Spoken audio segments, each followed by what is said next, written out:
J'ai rencontré pour la première fois Mireille Delmas-Marty le 14 décembre 1994 à l'occasion d'une soutenance de thèse à laquelle nous participions tous les deux.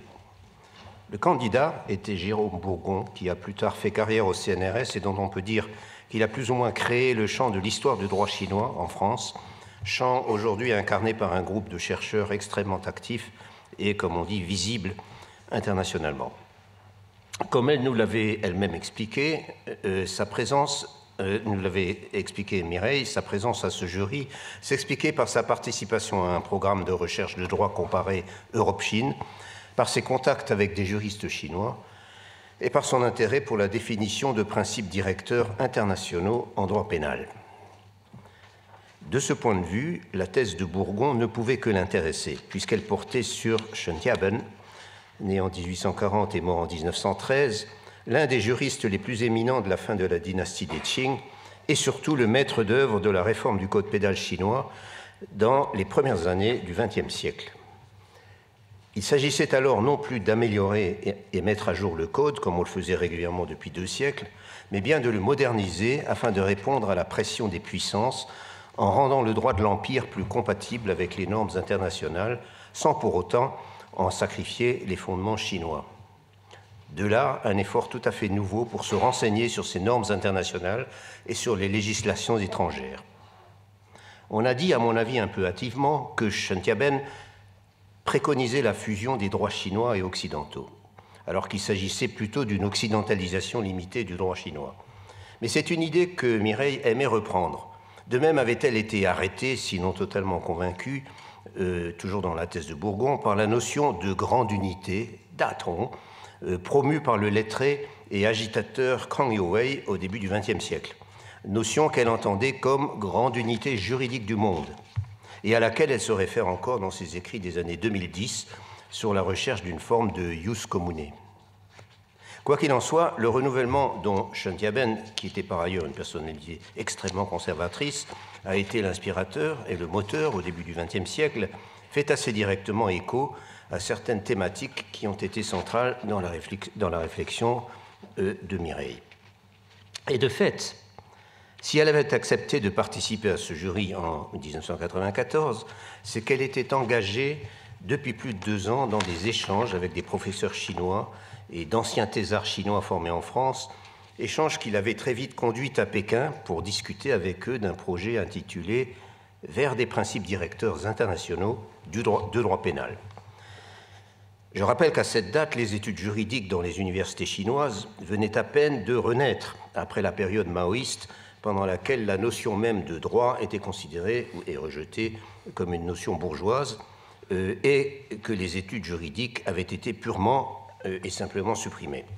Je dis bien de renaître, car la période républicaine précédant l'avènement de la République populaire de Chine en 1949 avait vu l'efflorescence d'une profession juridique chinoise aussi cosmopolite que sophistiquée. Pour sa part, Mireille s'était lancée dans cette coopération en profitant des moyens et de la disponibilité que lui donnait sa récente admission à l'IEF, et aussi, nous a-t-elle dit, d'un intérêt ancien pour la Chine.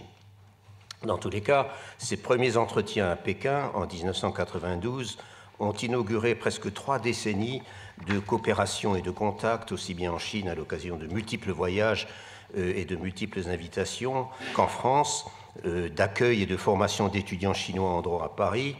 et de publications dans les 2 langues. Le rôle des étudiants chinois formés en France mérite en particulier d'être souligné, car ils ont grandement contribué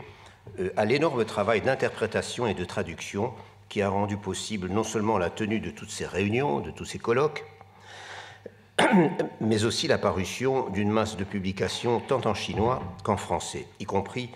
bon nombre d'articles et d'ouvrages de Mireille elle-même en traduction chinoise et jusque très récemment. Il serait beaucoup trop long d'énumérer une à une toutes ces rencontres et toutes ces publications. Il me faut quand même rappeler que les réunions organisées alternativement en France et en Chine, à partir de 1992, ont donné lieu, entre autres, à la publication de 5 volumes intitulés « Vers des principes directeurs internationaux de droit pénal,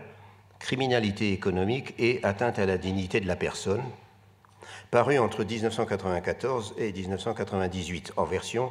française à Paris et chinoise à Shanghai, je crois, et dirigé par Mireille Delmas-Marty et Gao Mingxuan. Ce dernier, Gao Mingxuan, était, je le signale au passage, professeur à l'Université du Peuple à Pékin, et il avait été l'un des artisans de la reconstruction en 1997 d'un code pénal chinois consacrant le principe de la légalité des peines et des délits, lequel principe, soit dit en passant, était au fondement de l'ancien code pénal impérial, et admettant un principe d'internationalisation du droit. Je citerai aussi les 3 rencontres franco-chinoises sur le clonage humain à Paris et à Shanghai, qui ont donné naissance à 3 volumes parus entre 2002 et 2005, également dans les 2 langues, en tout cas pour le premier volume, les 2 autres, je ne suis pas sûr. 3 volumes donc sous la direction de Mireille et de Zhang Naigen, qui était lui un professeur de droit à l'université Fudan de Shanghai, spécialiste de la propriété intellectuelle. 3 volumes où sont abordés aussi bien les aspects scientifiques et économiques du problème que les débats éthiques notamment, que soulève le clonage humain du point de vue de l'universalisme des droits de l'homme. Au milieu de toutes ces activités franco-chinoises, dont je n'ai cité que 2 exemples importants, s'intercalent les séminaires qui se sont déroulés au Collège de France en 2002 et 2003 sur le thème « Tradition chinoise et démocratie ». Pour être plus précis, il s'agissait d'un séminaire que j'avais initié en 2002 dans le cadre de mon enseignement au collège, avec l'ambition de traiter les problèmes de la démocratie, du droit, des droits de l'homme, etc., dans la Chine du XXe siècle, en leur donnant une profondeur historique. Donc, autant de thèmes qui intéressaient directement Mireille, laquelle était venue parler de la construction d'un État de droit dans la Chine d'aujourd'hui, avancée et résistance.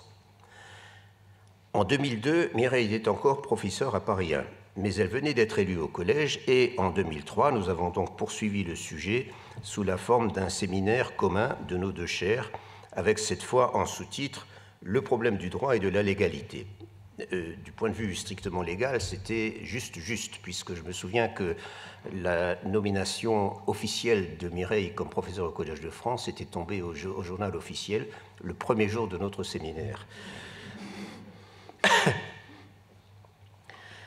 La conclusion, les contributions révisées de ces deux séminaires sont parues en 2007 et en 2012 en traduction anglaise sous la forme d'un fort volume intitulé « La Chine et la démocratie, tradition, droit, institution ». La conclusion en avait été rédigée par Mireille sous le titre « Le laboratoire chinois ». Le laboratoire était une notion chère à son cœur. C'est un texte où elle insiste, selon ses propres termes, sur les processus de transformation et les dynamiques de changement et d'innovation, plutôt que sur la référence à des modèles fixant des définitions de la démocratie ou de l'état de droit. Et où elle part, dans ce texte, de l'hypothèse que, je cite, « le droit chinois traditionnel fait partie du patrimoine commun et contient de nombreux éléments, tant structurels que cognitifs, et même pratiques, susceptibles d'être transposés dans un droit intégré à l'ordre juridique mondial qui est en train de s'élaborer, mais reste encore dominé par les traditions européennes. » On retrouve donc je ne commente pas sur ces notions qu'on peut discuter plus tard, mais on retrouve cette dimension dans ces considérations, on retrouve cette dimension historique à laquelle Mireille s'était déjà initiée en lisant la thèse de Jérôme Bourgon, et qui définit en partie l'ouvrage que nous avons dirigé ensemble. Pour la citer encore, les travaux du séminaire ont permis, je cite donc, de dépasser la notion encore largement admise d'une Chine prémoderne sans droit ni système juridique digne de ce nom, c'est-à-dire d'une Chine où n'existerait qu'un droit criminel répressif, et en plus cruel, visant au maintien de l'ordre et manipulé par un pouvoir autocratique n'ayant rien à voir avec la démocratie. Ça aussi, c'est des points qu'on peut rediscuter. De ces mêmes années 2000 date la mise en place des réseaux ID pour internationalisation du droit, évoqué tout à l'heure par Pierre Corvol, dont Mireille définissait le projet dans les termes suivants. Réunir un groupe restreint de personnalités qualifiées pour évaluer d'un point de vue comparatif et prospectif les diverses pratiques de l'internationalisation du droit à partir de 3 pays, États-Unis, Brésil, Chine. 3 réseaux donc.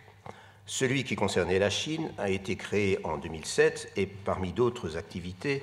il a donné lieu à 2 réunions franco-chinoises auxquelles Mireille m'a fait l'honneur de participer, de m'inviter à participer, et à l'occasion desquelles j'ai fait la connaissance de quelques-uns des juristes français éminents issus de la Cour de cassation et du Conseil d'État qui l'ont accompagné dans de nombreuses activités. Ces 2 réunions se sont tenues à Pékin en 2008 sur le thème « Le contrôle de l'administration » et à Paris en 2011 avec pour thème « Vers une internationalisation du droit des personnes », point d'interrogation, État et vie privée, État et propriété privée. Et je mentionnerai pour finir les 2 colloques que Mireille a réunis au château de Goutelat, dans le Forêt, l'un en 2014 sur la constitutionnalisation du droit en Chine et en France, et l'autre en 2017 qui avait pour titre « Vers un ius commune universalisable », point d'interrogation de nouveau, non pas centré sur la Chine, celui-là, mais qui comportait quand même une communication sur le droit chinois comme ius commune en Asie orientale, à l'époque prémoderne, s'entend,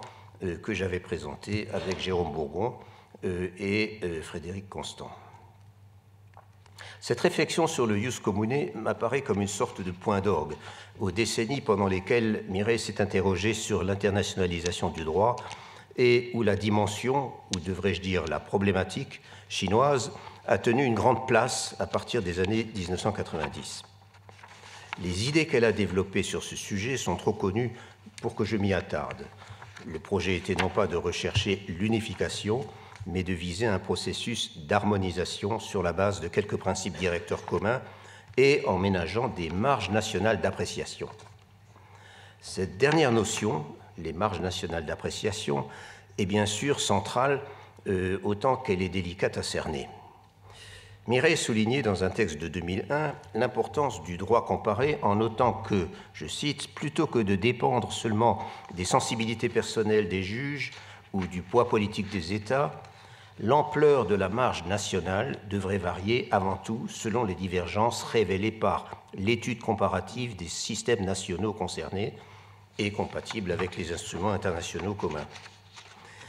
C'est donc tout le problème du relativisme que nous retrouvons là. Et ce problème n'est pas simple, comme elle le soulignait dans un autre texte de 2001 également, en évoquant l'extrême diversité de systèmes normatifs propres aux diverses sociétés et aux diverses cultures. Ou encore en faisant allusion au rejet de la justice à prétention universelle, comme elle disait, incarnée par la Cour pénale internationale, rejet par certains pays qui, ou bien n'ont pas voté la Convention de Rome en 1998, certains pays dont la Chine, ou qui ne l'ont pas ratifiée, comme les États-Unis. Le problème du relativisme était d'ailleurs en évidence au moment des travaux préparatoires à la Déclaration universelle des droits de l'homme. Quand elle parle de cette fameuse DUDH, Mireille met toujours universelle entre guillemets. Donc ces travaux préparatoires en 1947 et 1948, sauf qu'à l'époque, la Chine était représentée par des diplomates et des juristes très cosmopolites qui étaient, eux, à l'avant-garde de cet effort d'universalisation. Et parlant encore de marge nationale, l'on ne peut que rappeler l'insistance des autorités chinoises actuelles à brandir la notion de caractéristiques chinoises ou d'état de droit socialiste et de façon de plus en plus stridente. Le dialogue rencontre donc inévitablement ses limites, surtout si l'on se préoccupe de ses effets concrets. Évoquant les réunions et publications franco-chinoises des années 1992 à 1998, qui étaient centrées sur les délits de corruption et de fraude et sur la question des droits de l'homme, Mireille admettait en 2001 que, je cite, « sans effet direct sur le droit international positif, cette recherche a néanmoins contribué à une meilleure connaissance réciproque. » Une meilleure connaissance réciproque. Je crois que cela définit assez bien l'ensemble de ces échanges franco-chinois qu'elle a animés avec un optimisme que je dirais incurable et en même temps avec une très grande lucidité. Et j'ajoute qu'avoir contribué à cette meilleure connaissance réciproque, comme elle l'a fait, n'est pas une mince réussite. Quoi qu'il en soit, et pour illustrer ses limites, je voudrais citer encore le compte-rendu du séminaire de Mireille au Collège de France pour l'année 2004-2005, où elle avait convoqué un aréopage de grands juristes pour discuter des acteurs et méthodes d'une internationalisation pluraliste. Je cite, « La conception chinoise était résumée par le professeur Lu Tianping, lequel était ou est peut-être encore professeur à l'Université du Peuple et à l'Université normale à Pékin et par ailleurs docteur en droit de l'Université de Montpellier. Donc, était résumé par le professeur Lu Tianping comme séparant les trois globalisations. Oui à la globalisation économique, non à la globalisation politique et peut-être à une globalisation juridique limitée à la sphère du commerce. Les limites, donc. De même, lors du colloque de 2014 sur la constitutionnalisation du droit, la présentation du professeur Han Dayuan, qui est un constitutionnaliste enseignant à l'Université du Peuple, à Pékin donc, cette présentation se montrait très prudente sur les droits, dont la plupart existent en fait sur le papier, au moins dans la version la plus récente de la Constitution de la République populaire de Chine. Était très prudent donc sur les droits, insistant surtout sur les droits économiques et sociaux. Lu Tianping présentait l'association d'un état de droit, ce qu'il appelait, c'était en anglais donc dans son exposé, dans ce qu'il appelait rule of law, à un état basé sur une constitution, c'est ce que je comprends par rule by constitution, et à une gouvernance constitutionnelle. Il présentait tout cela, cette association, comme un modèle futur de gouvernance pour la Chine. Et il admettait l'existence d'un huge gap, d'un énorme écart entre le texte de la Constitution et sa mise en application, notant en particulier l'absence de contrôle constitutionnel des lois. Cet énorme écart entre les textes et leur application est en effet au centre du problème. Et à ce propos, je dois dire que l'une des choses qui m'ont frappé lors des rencontres auxquelles j'ai assisté et dans tous les textes que j'ai relus pour préparer cette contribution, c'est le grand non-dit concernant le Parti communiste chinois, en dépit de la totale suprématie qu'il exerce sur l'État et l'administration et de son pouvoir totalement arbitraire, ou dirais-je discrétionnaire, dès lors que la sécurité de l'État ou la stabilité de la société, notion ô combien extensible dans la Chine d'aujourd'hui, semble menacer, que cette menace soit concrète ou fantasmée. À croire qu'en Chine, il n'y a que l'État. Je m'étais permis de soulever la question lors de la réunion internationalisation du droit de 2008 à Pékin, mais il n'y avait eu aucune réaction du côté chinois, en dehors de la réponse de Li Bin, un professeur de droit à Harbin et l'un des disciples les plus brillants de Mireille, qui admettait qu'en effet, toutes les décisions et toutes les directives le concernant, lui, émanaient du parti et non pas de l'administration. En dépit de l'optimisme dont j'ai parlé, Mireille était parfaitement consciente, ces dernières années surtout, de ce que le phénomène de fragmentation, aujourd'hui en accélération brutale, qui fait que l'internationalisation, voire la mondialisation du droit, que ces processus d'hybridation ou d'harmonisation par rapprochement des systèmes de droit, et d'abord que ce pluralisme ordonné selon la raison juridique qu'elle appelait de ses voeux, semble sérieusement compromis. Cet état de choses contraste assez fortement avec les années 1990 et 2000, celles des premières rencontres franco-chinoises ou encore celles de notre séminaire conjoint au collège, lorsqu'il y avait en effet quelques raisons d'être optimiste. S'agissant de l'évolution de la Chine, bien sûr. À présent, l'on assiste plutôt à un retour du souverainisme et des nationalismes ombrageux, voire à des tentations d'hégémonie juridique, typiquement du côté des États-Unis, concernant le droit des affaires, la corruption et le terrorisme, mais la Chine s'y est aussi essayée. Il faut alors parler, notait Mireille en 2014, moins de pluralisme que d'impérialisme. La Chine de Xi Jinping est incontestablement à l'avant-garde de ces nouveaux replis nationalistes et de ces nouvelles polarisations. Et ce qu'il faut bien qualifier de régression me semble particulièrement en évidence, de manière certes différente, concernant ces deux pôles de la mondialisation du droit dont parlait Mireille, à savoir les droits de l'homme et leur vocation universaliste d'un côté et la globalisation économique de l'autre. Deux pôles qui devraient idéalement aller la main dans la main, même s'ils sont à certains égards contradictoires, et même si le premier, les droits de l'homme, peine à s'imposer face au second, celui des pouvoirs financiers soutenus par les grands États.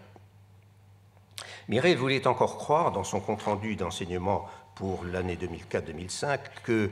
je cite, « l'entrée de la Chine à l'OMC, donc à l'Organisation mondiale du commerce, pourrait ainsi contribuer à la construction d'un État de droit et, en ce sens, participer à une synchronisation indirecte entre droit du commerce et droit de l'homme ». Je ne pense pas qu'elle l'aurait formulé de la même façon 10 ou 15 ans plus tard. Mais il en eût fallu plus pour qu'elle abandonne ses réflexions sur un droit commun universalisable, s'agit-il de fragments de droit commun, et sur une forme à inventer de jus commune. Cette dernière notion, le jus commune, était déjà présente dans les rencontres de l'UMR de droit comparé de Paris en mai 2001. Elle était reprise dans les conclusions du volume sur la constitutionnalisation du droit en France et en Chine, et elle a été considérablement développée et mise en perspective lors du colloque de 2017 qui lui était consacré au château de Goutelat, et de même évidemment dans le volume paru en 2021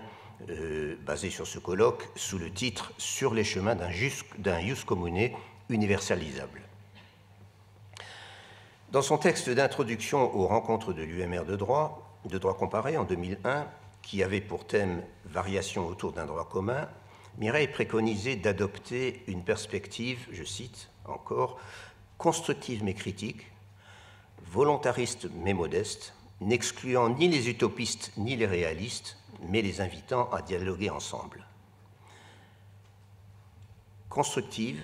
mais critique, volontariste mais modeste, n'excluant ni les utopistes ni les réalistes, mais les invitant à dialoguer ensemble. Et je crois que ces mots caractérisent mieux que quiconque ne pourrait le faire l'œuvre et l'action si impressionnante de notre ami. Merci.